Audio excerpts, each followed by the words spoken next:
یہ تم کون سی کتاب پڑھ رہی ہو؟ کتنی عجیب ہے، اس طرح کی کتابیں کیسے پڑھ لیتی ہو؟ چلو اب ہم کہیں گھومنے چلتے ہیں، ہر وقت ان کتابوں میں گھسی رہتی ہو۔ میری بہن رانیہ مجھے مسلسل باہر جانے کا کہہ رہی تھی۔ کافی وقت ہو گیا تھا ہم دونوں ساتھ کہیں گھومنے نہیں گئے تھے، اس لیے سوچا کہ چلو آج باہر چلتے ہیں، لیکن مجھے اس وقت اپنی یہ کتاب مکمل کرنی تھی۔ کہانیاں پڑھنے کا شوق تو مجھے بچپن سے ہی تھا۔ بچوں کے رسالے پڑھتے پڑھتے کب میں نے جنات کی کہانیاں پڑھنا شروع کر دی مجھے پتہ ہی نہیں چلا۔ شروع میں وہ پڑھ کر ڈر بہت لگتا اور یوں لگتا تھا جیسے میرے آس پاس سے جنات موجود ہیں۔ دادی اماں مجھے بہت ڈانٹتی تھی کہ اس طرح کی چیزیں کیوں پڑھتی ہو اور پوری رات ڈرتی رہتی ہو، مگر مجھے ان کتابوں کا ایسا چسکا لگ گیا تھا کہ بنا پڑھے مجھے چین نہیں ملتا تھا، اسی لیے میں نے ان کتابوں کو پڑھنا کبھی نہیں چھوڑا۔ اب میں کالج پہنچ چکی تھی۔ میری بہن جو مجھ سے 2 سال چھوٹی تھی وہ اس وقت میٹرک میں تھی۔ ہم دونوں کی آپس میں خوب بنتی تھی۔ کبھی کبھی تو مجھے لگتا تھا کہ مجھے جنات کی دنیا میں جانا چاہیے، وہاں جا کر میں زیادہ اچھے سے ان کے بارے میں جان سکوں گی۔ ہمارے آس پاس ایسی کوئی جگہ نہیں تھی جہاں جنات کے ہونے کا امکان ہوتا یا مجھے جنات نظر آتے۔ ویسے تو دادی امی کہتی تھیں کہ ہر انسان کے آس پاس جنات ہوتے ہیں، لیکن جس طرح سے ہم کہانیوں میں پڑھتے ہیں کہ ویران جگہوں پر جنات نظر آتے ہیں، ایسی کوئی ویران جگہ ہمارے علاقے میں نہیں تھی، نہ ہی کوئی مکان خالی تھا۔ میں جتنا جنات کے بارے میں جاننا چاہتی تھی، میری بہن رانیہ اتنا ہی ان کے نام سے دور بھاگتے تھے۔ اگر کبھی میں غلطی سے اسے ایک کہانی سنا بھی دیتی تو وہ پوری رات ڈر کے مارے سو نہیں پاتی۔ اماں مجھے کہتی کہ تم خود تو بگڑی ہوئی ہو اور اب اپنی بہن کو بھی خراب کر رہی ہو، کیوں اسے پریشان کرتی ہو جب تمہیں پتہ ہے کہ وہ ڈرتی ہے؟ اور میں اپنی بہن کا اکثر مذاق بھی اڑاتی تھی کہ تم کیوں اتنا ڈرتی ہو۔ پچھلے کچھ دن سے وہ مسلسل مجھ سے کہے جا رہی تھی کہ ہم باہر چلتے ہیں، شاپنگ کراتے ہیں، لیکن میں اس کی بات کو ٹالتی جا رہی تھی۔ اب میں نے سوچا کہ چلو وہ بار بار کہہ رہی ہے تو کتاب سائڈ پر رکھتی ہوں اور اس کے ساتھ چل لیتی ہوں۔ مگر میں نے اسے کہا کہ صرف 1 گھنٹے کے اندر اندر ہم واپس آ جائیں گے، اس سے زیادہ ٹائم مت لگانا۔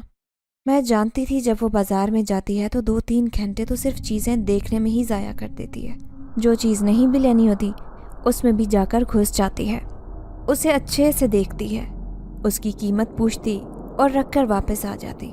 ایسی بیماری تو تقریباً ہر عورت میں موجود ہوتی ہے اور مجھے اس بات سے شدید نفرت تھی۔ فالتو میں بازاروں میں گھومنا مجھے بالکل پسند نہیں تھا اور میری بہن کو اتنا ہی شاپنگ کا شوق تھا۔ میرے ہاں کرنے پر وہ فوراً سے اماں کے پاس گئی اور پیسے لے کر آ گئی۔ اماں نے ہم دونوں سے کہا کہ دھیان سے جانا اور جلدی واپس آ جانا، مغرب سے پہلے پہلے گھر پر ہونی چاہیے ہو۔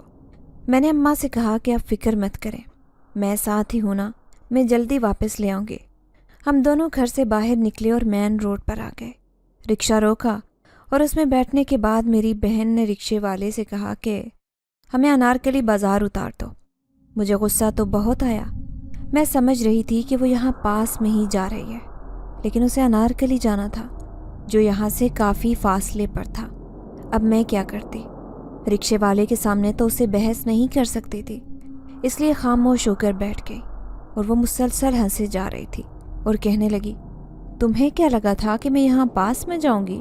تمہیں پتہ ہے نا مجھے انارکلی کے بازار سے شاپنگ کرنا کتنا زیادہ پسند ہے، وہاں میری پسند کی بہت سی چیزیں ہوتی ہیں، لیکن تم پریشان مت ہو، ہم جلدی واپس آ جائیں گے اور تم واپس آ کر اپنی کہانی مکمل کر لینا۔ میرے دماغ میں مسلسل وہ کہانی گھوم رہی تھی۔ اتنے اچھے موڑ پر تھی میں، نہ جانے اس لڑکی کے سامنے اندھیری رات میں کس کا آسیب نظر آ رہا ہوگا۔ میرا دماغ تو کہانی میں ہی اٹکا ہوا تھا۔ تھوڑی دیر میں ہم بازار پہنچ گئے۔ وہ اپنی پسندیدہ دکان پر جا کر کپڑے وغیرہ دیکھنے لگی۔ اسے ڈھیر ساری چوڑیاں، جیولری اور کپڑے لینا بہت زیادہ پسند تھا۔ ہر مہینے نیا نیا جوڑا لیتی تھی۔ اماں نے اسے کڑھائی وغیرہ سکھا رکھی تھی اور وہ اپنے کپڑے خود ہی سیتی تھی۔ اس کے ہاتھوں میں ہنر بھی بہت ہی اچھا تھا، سب کو اس کا کام پسند آتا تھا۔ اب تو اس نے آس پاس کی لڑکیوں کے کپڑے وغیرہ بھی سینا شروع کر دیے تھے۔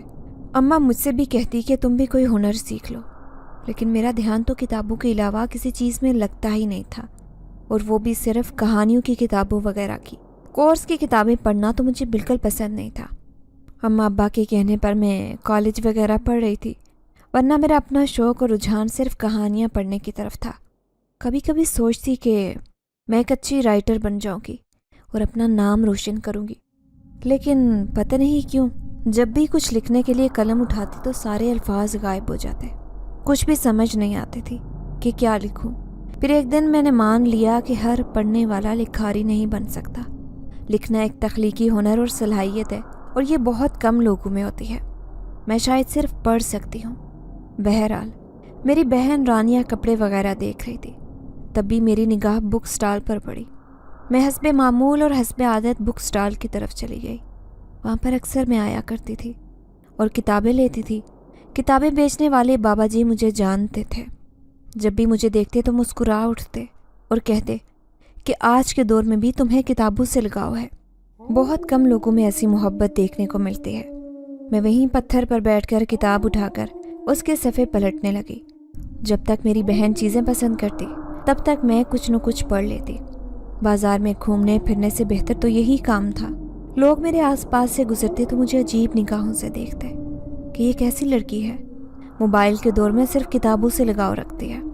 ویسے بھی آج کل تو ہر کتاب موبائل میں مل جاتی ہے، لیکن جو کتابوں کی خوشبو ہوتی ہے، خاص طور پر پرانی کتابوں کے پنے، مجھے بہت پسند ہیں۔ یوں لگتا ہے جیسے کسی اور ہی دنیا میں انسان چلا جاتا ہے۔ میں کتاب پڑھنے میں کھو گئی تھی اور میری بہن شاپنگ کرنے میں۔ کافی دیر گزر گئی تھی۔ مجھے محسوس ہوا کہ اب تک وہ واپس نہیں آئی ہے اور سامنے کی دکانوں میں بھی نظر نہیں آ رہی۔ میں نے ہاتھ میں موجود گھڑی میں ٹائم دیکھا تو 2 گھنٹے گزر چکے تھے۔ مجھے اپنی لاپرواہی پر سخت غصہ آیا تھا۔ میں اسے اپنی ذمہ داری میں لے کر آئی تھی، کم سے کم اس کا خیال رکھ سکتی تھی۔ ابھی وہ چھوٹی تھی۔ میں نے ادھر ادھر اس کو ڈھونڈنا شروع کیا۔ جس دکان پر وہ مجھے مل سکتی تھی میں نے ہر دکان پر اسے ڈھونڈا، لیکن وہ کہیں نہیں دکھے۔ سب سے اس کے بارے میں پوچھا بھی۔ روزانہ اتنے لوگ یہاں پر آتے تھے کہ کسی کو یاد نہیں تھا کہ وہ کب آئی اور کب گئی۔ اب تو میں صحیح معنوں میں پریشان ہو گئی تھی۔ چاروں طرف اندھیرا پھیل چکا تھا، مغرب کی اذانیں ہو چکی تھیں۔ میں پریشان حال ادھر ادھر دیکھ رہی تھی، ہر جگہ چھان لی۔ اس نے نہیں ملنا تھا، وہ نہ ملے۔ جب میں تھک ہار گئی تو رکشہ لے کر گھر آئی۔ اماں نے دروازہ کھولا اور مجھے یوں پریشان حال دیکھا تو وہ جو مجھے باتیں سنانے لگی تھیں، اتنی دیر سے کیوں آئی ہو، بالکل خاموش ہو گئی۔ میں اندر آئی۔ اماں کہنے لگی، رانیہ کہاں ہے؟ میں چپ چاپ تخت پر بیٹھ گئی۔ دادی بھی وہیں پاس بیٹھی ہوئی تھی اور باقی گھر والے بھی سب مجھ سے بار بار پوچھ رہے تھے کہ رانیہ کہاں ہے اور تم اتنا پریشان کیوں ہو، کچھ ہوا ہے کیا؟ جلدی سے بتاؤ۔ میں نے دھیرے دھیرے سب کچھ بتا دیا۔ اماں، ابا اور دادی یہ سن کر زیادہ پریشان ہو گئے۔ اماں تو رونے بیٹھ گئیں کہ میری بیٹی کہاں گئی اور مجھے ڈانٹنے لگی۔ تمہاری کتابوں کی وجہ سے یہ سب ہوا ہے، نہ تم اتنا کتابوں میں کھوتی اور نہ ہی وہ غائب ہوتی۔ کیا تم نے صحیح سے دیکھا تھا؟ میں نے اماں سے کہا کہ میں نے ہر جگہ ٹھیک سے دیکھ لیا تھا، مگر وہ مجھے کہیں بھی نہیں دکھ رہی تھی۔ ابا بھائی کو لے کر دوبارہ سے انارکلی بازار گئے اور ہر کونا چھان لیا، ہر ایک سے پوچھ لیا اور اس کی تصویر دکھا کر بھی سب سے پوچھا، لیکن وہ کہیں نہیں مل رہی تھی۔ اب جیسے جیسے رات بیتتی جا رہی تھی، ہم لوگوں کی پریشانی میں اضافہ ہوتا جا رہا تھا۔ آخر وہ یوں اچانک کہاں غائب ہو گئی؟ سب مجھے ڈانٹ رہے تھے، لیکن دادی اماں نے کہا کہ اسے مت ڈانٹو، اسے ڈانٹنے سے وہ واپس نہیں آ جائے گی۔ ہم نے سوچا کہ اب ہمیں پولیس کے پاس جانا چاہیے۔ ابا پولیس کے پاس چلے گئے۔ ان کے ایک دوست پولیس میں ہی تھے، ان کو ساری بات بتائی۔ انہوں نے آس پاس کے کیمرے وغیرہ چیک کیے، لیکن کہیں پر بھی رانیہ نہیں دکھ رہی تھی۔ میں حیران ہوئی کیونکہ میرے سامنے ہی وہ اس دکان کے اندر گئی تھی اور ہم لوگ خود اس بازار میں گئے تھے، تو وہ کیمروں میں نظر کیوں نہیں آ رہی تھی؟ وہ کہاں گئی ہوگی؟ آخر میں بیٹھ کر روئے جا رہی تھی اور بار بار خود کو ہی دوش دے رہی تھی۔ کاش میں اس کا دھیان رکھ پاتی تو ابھی ہمارے بیچ موجود ہوتی۔ سب پریشان تھے۔ رانیہ سب کی لاڈلی تھی۔ پوری رات گزر گئی اس کو ڈھونڈتے ہوئے، لیکن کہیں سے بھی اس کا کچھ پتہ نہیں چل رہا تھا۔ اگلے دن میں صبح صبح ہی بنا اماں کو بتائے گھر سے نکل آئی۔ اماں کا فون آیا تو میں نے ان سے کہا کہ میں رانیہ کو ڈھونڈنے گھر سے نکلی ہوں، میں اسے ڈھونڈ کر ہی واپس آؤں گی۔ اماں پریشان ہو گئی، بولنے لگی، پہلے ہی وہ غائب ہے، اب تم بھی اس طرح کر رہی ہو؟ کیوں ہمیں مزید پریشانی میں مبتلا کرنا چاہ رہی ہے؟ لیکن میں نے اماں سے کہا کہ نہیں، وہ میری لاپرواہی کی وجہ سے کھوئی ہے، میں ہی اسے ڈھونڈ کر واپس لاؤں گی، آپ پریشان مت ہو۔ یہ کہہ کر میں نے فون رکھ دیا اور دوبارہ سے اس بازار میں آ کر کھڑی ہو گئی جہاں بک سٹال لگتا تھا۔ اس کے بالکل سامنے والی دکان میں وہ گئی تھی اور وہاں سے نکلتے ہوئے وہ مجھے نظر نہیں آئی، کیونکہ ایسا نہیں تھا کہ میں نے سارا وقت کتاب میں ہی نگاہیں جمائے رکھی تھی۔ گاہے بگاہے دکان کی طرف بھی دیکھ رہی تھی کہ جب وہ باہر نکلے گی تو اسے کہوں گی کہ چلو اب گھر چلتے ہیں۔ وہ دکان پچھلی طرف سے بند تھی، وہاں سے نکلنے کا تو کوئی راستہ نہیں تھا۔ یقیناً وہ یہاں سے نکل کر ہی کہیں گئی ہوگی۔ میں دکاندار کے پاس آئی اور اس سے پوچھنے لگی، کیا تمہیں یقین ہے کہ یہاں سے نکلنے کا کوئی راستہ نہیں ہے؟ پلیز مجھے بتاؤ، میری بہن کھو گئی ہے، اسے ڈھونڈنا بہت ضروری ہے۔ دکاندار نے مجھے پریشان دیکھا تو پھر مجھے بتایا کہ یہاں پر ایک راستہ ہے نکلنے کا، لیکن وہ دروازہ صرف دکان کے ملازم ہی استعمال کر سکتے ہیں، کوئی گاہک وہاں پر کیوں جائے گا؟ وہاں دراصل سامان رکھنے کا گودام ہے، میں تمہیں وہاں لے کر چلتا ہوں۔ میں اس آدمی کے ساتھ اس کے پیچھے پیچھے گودام کی طرف چلی آئی۔ گودام میں ایک دروازہ بنا ہوا تھا جو گلی میں کھلتا تھا، اور یہی یہاں کے ملازم آنے جانے کے لیے استعمال کرتے تھے۔ ضرور رانیہ یہاں سے ہی گئی ہوگی۔ میرے ہاتھ ایک امید کی کرن لگ گئی تھی۔ میں نے اس دکاندار کا شکریہ ادا کیا اور اس پچھلے دروازے سے نکل کر باہر آئی تو دیکھا وہاں ایک سنسان گلی تھی، آس پاس کوئی گھر موجود نہیں تھا۔ یہ سب دکانوں کا پچھلا حصہ تھا اور یقیناً سب کے گوداموں کا پچھلا دروازہ یہیں کھلتا ہوگا۔ کسی نہ کسی گودام سے نکل کر وہ یہاں تو ضرور آئی ہوگی۔ اسی امید پر میں اس گلی کو چھاننے لگی۔ کوئی ایسی جگہ نظر نہیں آ رہی تھی جہاں پر رانیہ جا سکتے، پھر بھی میں یہاں چلنے لگی۔ وہ گلی کہاں جا کر ختم ہوتی تھی مجھے نہیں پتا تھا، کافی بڑی گلی تھی۔ چلتے چلتے میں ایک بالکل ویران جگہ پر پہنچ گئی۔ آس پاس نگاہ کی تو وہاں کچھ نظر نہیں آ رہا تھا۔ پھر اچانک میری نگاہ ایک پرانے مکان پر پڑی۔ وہ مکان بہت زیادہ پرانا لگ رہا تھا اور یوں لگتا تھا کہ سالوں سے کسی نے اس مکان کی طرف دھیان نہیں دیا اور یہاں کا رخ نہیں کیا۔ شاید رانیہ یہاں ہو سکتی ہے۔ کسی امید پر میں نے فوراً سے اس طرف جانے کا فیصلہ کیا اور بھاگتی ہوئی اس مکان کی طرف آئی۔ مکان کا تالا ٹوٹا ہوا تھا، وہ دروازہ بھی آدھا کھلا تھا۔ میں نے احتیاط سے اندر جھانکا تو مجھے کچھ بھی نظر نہیں آیا۔ اندر گھپ اندھیرا تھا۔ میں دروازہ پورا کھول کر اندر آ گئی۔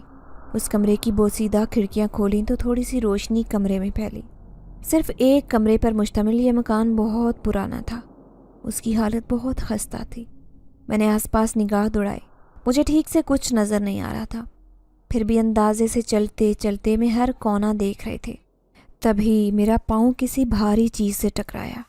میں نے موبائل کی روشنی جلائی اور دیکھا تو میرے پاؤں کے بالکل سامنے رانیہ پڑی ہوئی تھی۔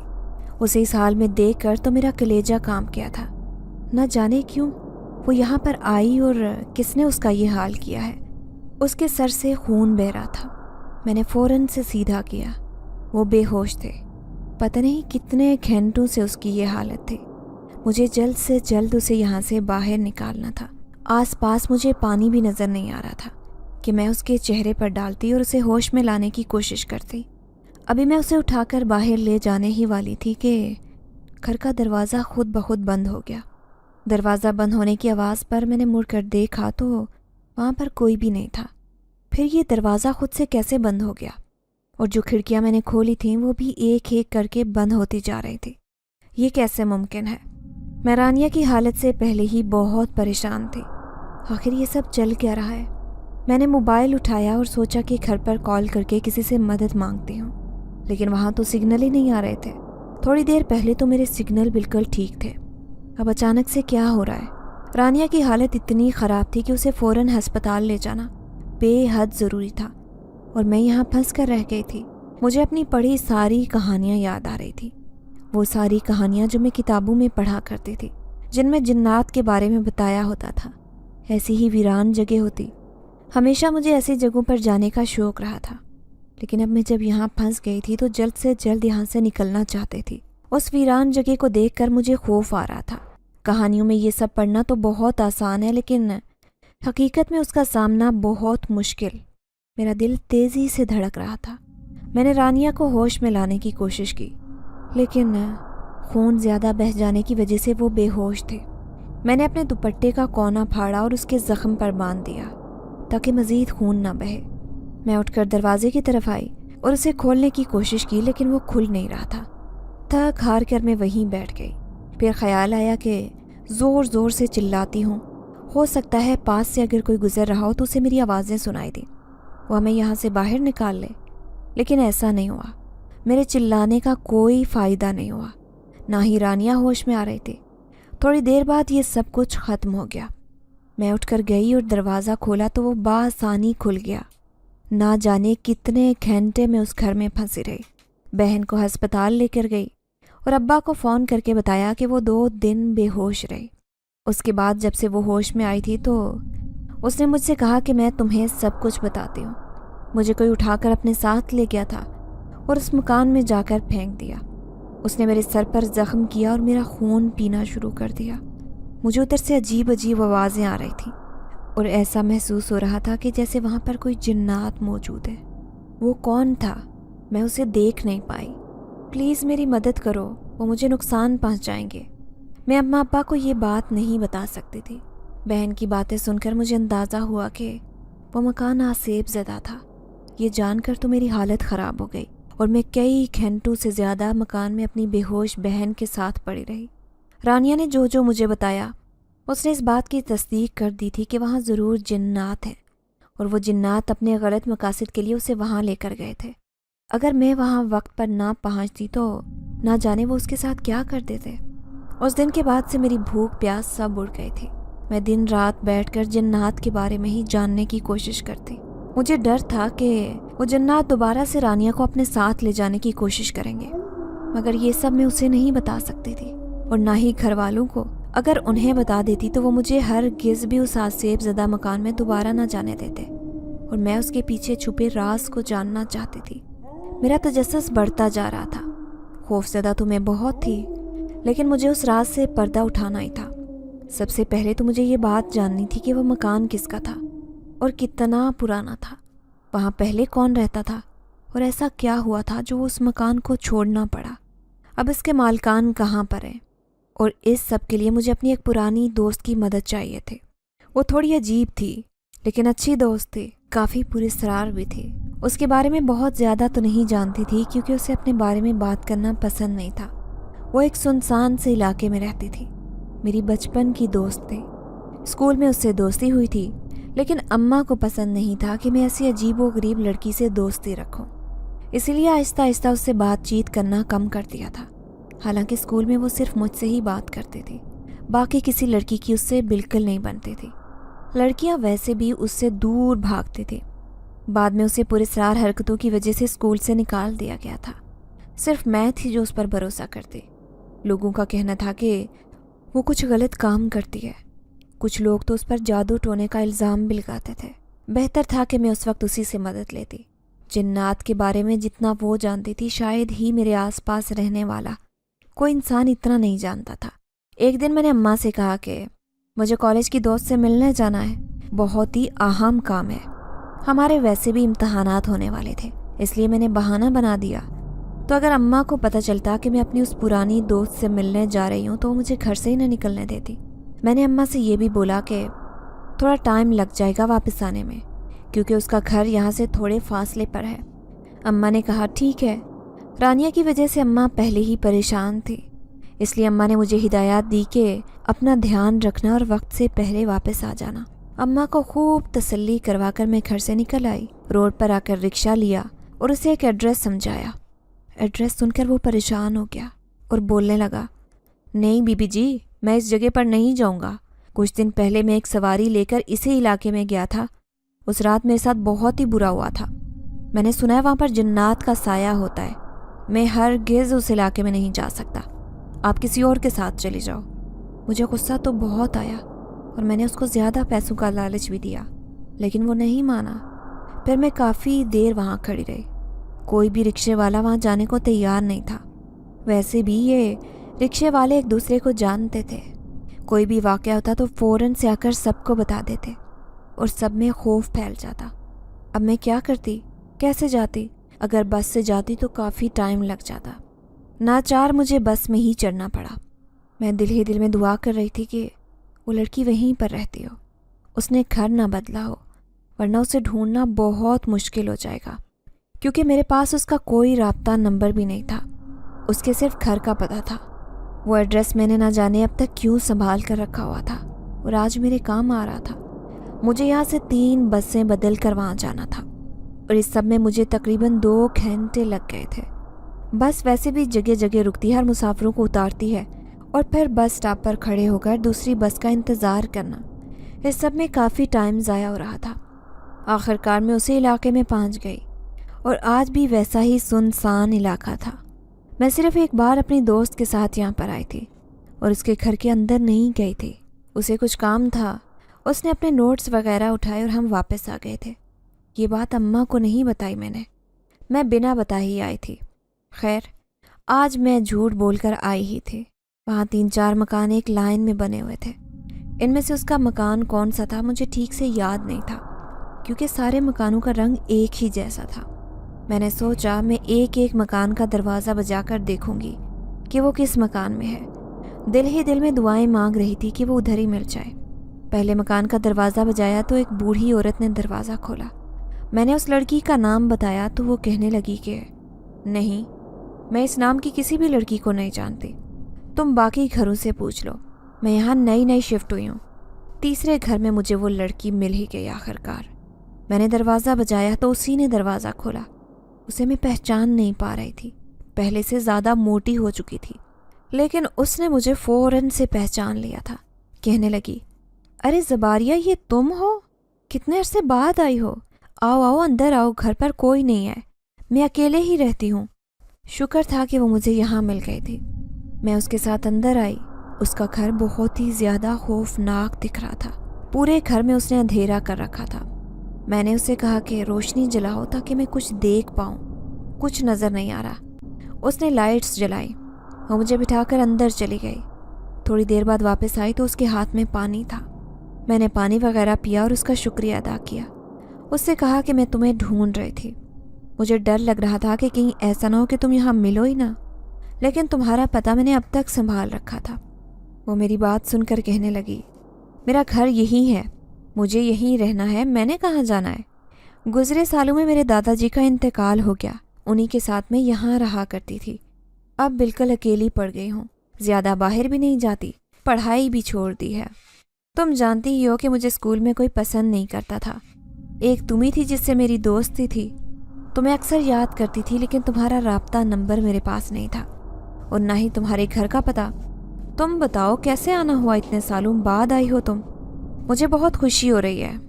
میں نے سدرا سے کہا کہ میں بہت اہم کام سے تمہارے پاس آئی ہوں، مجھے تمہاری مدد کی ضرورت ہے۔ تمہارے علاوہ میں کسی کے پاس نہیں جا سکتی تھی کہ مجھے کسی پر بھروسہ نہیں ہے۔ دراصل کچھ دن پہلے تک تو میری زندگی بالکل نارمل تھی۔ میں اب بھی ویسے کتابیں وغیرہ پڑھتی، بہت سی جنات کی کتابیں بھی پڑھتی تھی۔ ایک دن بہن کے ساتھ بازار گئی اور بک سٹال پر بیٹھ کر کتاب پڑھنے میں مصروف ہو گئی۔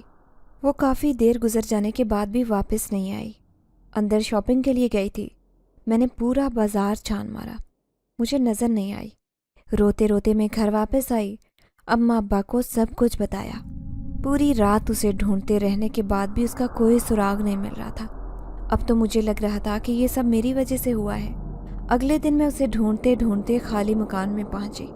وہ مجھے وہاں بے ہوش حالت میں نظر آئی اور وہاں کچھ عجیب سے واقعات ہوئے۔ خود بخود دروازہ وغیرہ بند ہو گیا، عجیب آوازیں آ رہی تھیں۔ میں بہت مشکلوں سے جان بچا کر وہاں سے نکلی۔ 2 دن بعد میری بہن کو ہوش آیا تو اس نے مجھے جو کچھ بتایا، اس مکان میں جو بھی ہوا تھا، وہ سب جان کر میرے رونگٹے کھڑے ہو گئے۔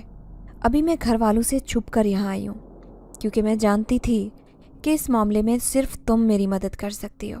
تمہیں ان چیزوں کے بارے میں جاننے کا بہت زیادہ شوق تھا نا، اور تم جانتی بھی بہت کچھ ہو۔ کیا تم مجھے کچھ بتا سکتی ہو کہ اس مکان کا راز کیا ہے؟ میں جاننا چاہتی ہوں، صرف اپنی بہن کے لیے نہیں بلکہ اپنے اطمینان کے لیے بھی۔ مجھے تجسس ہو رہا ہے اور میں نہیں چاہتی کہ کبھی دوبارہ وہ لوگ میری بہن کو تنگ کریں یا نقصان پہنچانے کی کوشش کریں، کیونکہ ان کا مقصد ادھورا رہ گیا ہے۔ وہ کسی خاص مقصد سے ہی میری بہن کو لے کر گئے تھے۔ تم بس میری مدد کر دو۔ گھر پر جھوٹ بول کر آئی ہوں کہ کسی دوست سے ملنے جا رہی ہوں، یہ نہیں بتایا کہ میری دوست تم ہو۔ سدرا میری ساری باتیں سن کر بولی، ٹھیک ہے، میں تمہاری اس میں مدد کروں گی۔ یقیناً وہ تمہاری بہن کو دوبارہ نقصان پہنچانے کی کوشش کریں گے۔ تم مجھے اس مکان پر لے جاؤ، ہم دیکھتے ہیں وہاں پر کیا ہے، لیکن آج نہیں، اگلے ہفتے ہم وہاں پر چلیں گے۔ تب تک میں کچھ کتابیں وغیرہ پڑھ کر اس بارے میں سوچتی ہوں۔ ہم پوری تیاری کے ساتھ وہاں جائیں گے۔ پھر اس نے مجھے ایک کتاب دی جس کی جلد سیاہ رنگ کی تھی۔ اس کتاب پر کوئی بھی عنوان نہیں لکھا تھا۔ مجھ سے کہنے لگی کہ تم اس کتاب کو ضرور پڑھنا، میں جانتی ہوں تم کتابیں پڑھنے کی شوقین ہو اور جلد ہی ختم کر لو گی، لیکن اگلے ہفتے ہم نے وہاں جانا ہے، اس سے پہلے تم یہ ختم کر لینا، یہ کتاب تمہارے بہت کام آئے گی۔ میں نے اس کا شکریہ ادا کیا اور اسے اپنا نمبر دیا اور وہاں سے باہر نکل آئی۔ دل ہی دل میں شکر کر رہی تھی کہ وہ مجھے مل گئے، کم از کم اب میں اسے اس سب کے بارے میں جان تو پاؤں گی۔ بسیں بدل کر میں گھر پہنچی تو گرمی کی وجہ سے میری حالت بہت خراب ہو چکی تھی۔ اماں بولی، اتنی دیر سے کہاں پر تھی اور تجھے کیا ہوا ہے؟ منع بھی کیا تھا نا اتنی گرمی میں مت نکل۔ میں نے اماں کی بات کو نظر انداز کیا۔ وہ کتاب لیے کمرے میں آ گئی، اسے الماری میں کپڑوں کے نیچے چھپا کر رکھ دیا تاکہ کوئی بھی دیکھ نہ پائے۔ میرا ارادہ تھا کہ میں رات کے وقت اسے پڑھنا شروع کروں گی۔ کھانا وغیرہ کھا کر فارغ ہو کر میں اپنے کمرے میں آ کر بیٹھ گئی اور اس کتاب کو ڈرتے ڈرتے کھولا۔ اچانک اس کتاب کے اندر کیا تھا؟ پہلے صفحے پر ہی جنات کے بارے میں لکھا ہوا تھا۔ جیسے جیسے میں وہ کتاب پڑھتی گئی اس میں کھو سی گئی۔ ارد گرد کا مجھے بالکل بھی احساس نہیں رہا۔ پوری رات لگا کر میں نے اس کتاب کو ختم کیا۔ جب اٹھی تو یوں لگ رہا تھا جیسے میں جنات کے بارے میں بہت کچھ جان گئی ہوں اور جنات کی دنیا کی سیر کر کے آ رہی ہوں۔ وہ کتاب بہت ہی دلچسپ انداز میں لکھی گئی تھی۔ جنات کی اقسام، ان سے کس طرح سے نمٹا جا سکتا ہے، یہ سب طریقے اس میں لکھے ہوئے تھے، اور یہ کسی ماہر انسان نے لکھی تھی جو خود بھی اس سب کا تجربہ کر چکا تھا اور سب سے گزر چکا تھا۔ یقیناً یہ کافی مددگار ثابت ہونے والی تھی۔ اب میں یہ سوچ رہی تھی کہ اگلے ہفتے سدرا کے ساتھ آسیب زدہ مکان میں جانے کے لیے اماں سے کیا بہانہ بناؤں، کیونکہ مجھے اس بات کا اندازہ نہیں تھا کہ وہاں میں کتنا وقت لگ جانا تھا، اور پورا ہفتہ میں یہی سوچتی رہی کہ رانیہ کی حالت ٹھیک ہو رہی تھی۔ اس بات سے سب گھر والے خوش تھے۔ پھر میرے دماغ میں ایک بات آئی۔ میں نے اماں سے کہا کہ ہمارے کالج میں ایک فنکشن ہے، مجھے اس فنکشن کے لیے کالج جانا ہے ہفتے والے دن، حالانکہ ہمارا کالج بند ہوتا تھا۔ اماں مان گئی اور میں ساری رات تیاری کر کے اس کتاب کو بیگ میں ڈال کر گھر سے نکل آئی۔ سدرا نے مجھ سے کہا تھا کہ وہ اسی آسیب زدہ مکان کے باہر مجھے ملے گی، اس لیے میں سیدھا اس مکان پر آئی۔ فی الحال تو مجھے آس پاس کوئی دکھائی نہیں دے رہا تھا۔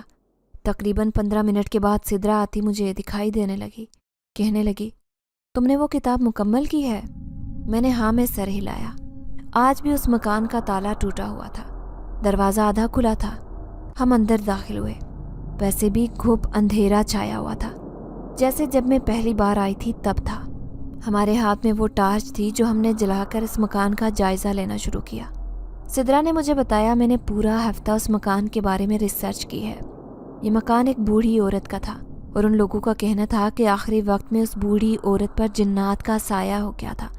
وہ بہت تکلیف میں رہتی تھی اور چلاتی رہتی تھی، اور اسی اذیت میں ایک دن اس کی موت ہو گئی۔ اس کے بعد کئی دن تک اس کی لاش یہیں پڑی رہی، کسی کو بھی نہیں پتہ چلا کہ وہ مر گئی ہے۔ جب بدبو پھیلی تو تب جا کر لوگوں نے پولیس کو بتایا اور اس گھر سے اس کی لاش ملی تھی۔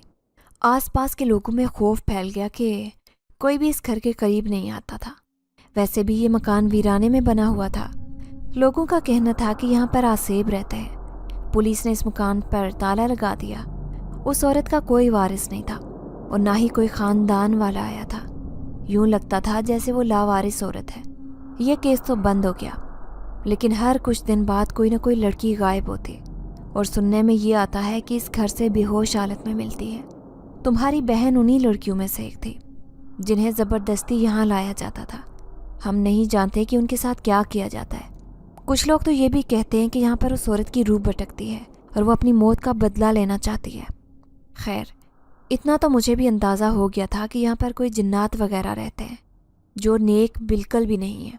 لوگوں کو تکلیف پہنچا کر انہیں سکون ملتا ہے۔ ہو سکتا ہے انہی جنات میں سے کسی نے اس عورت کو مارا ہو۔ ہم یہاں پر ایک رات گزاریں گے اور دیکھیں گے کہ یہاں پر کچھ انہونا ہوتا ہے یا نہیں۔ سدرا کی بات پر میں ڈر گئی۔